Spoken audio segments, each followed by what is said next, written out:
Menga qarang, siz kimligingizni esidan chiqardingizmi? Meni esalam ertalab turib nima tasmor qilmadingiz? Gapiring deyapman.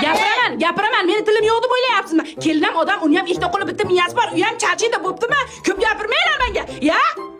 Shuni o'ziga gapirsa bo'lmaydimi? Yana singlim gapirdim deyman. Qo'lingizdan bir ish keladimi? Ko'zimga ko'rinmang, yo'qoling. Yo'qoling dedim men sizga. Yo'qolaman. Yo'qolaymi? Yo'qolma. Ularni o'rtasiga tushishim bir mahorat.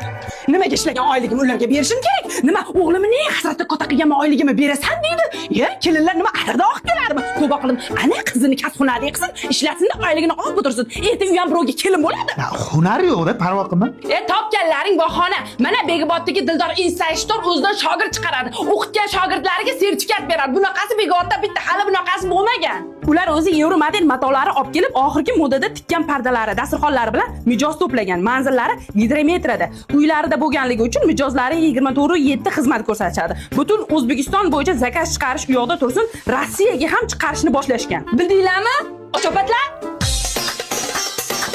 Keyin qanaqasiz o'zi? Farosatsiz ishladimi yo'qmi?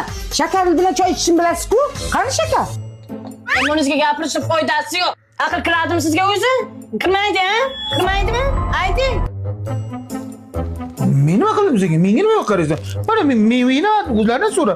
O'zlariga gapir, menga demaysan. Nima deysan? Men nima qildim? Biroz qildimmi? Hayır, Dad pul shakar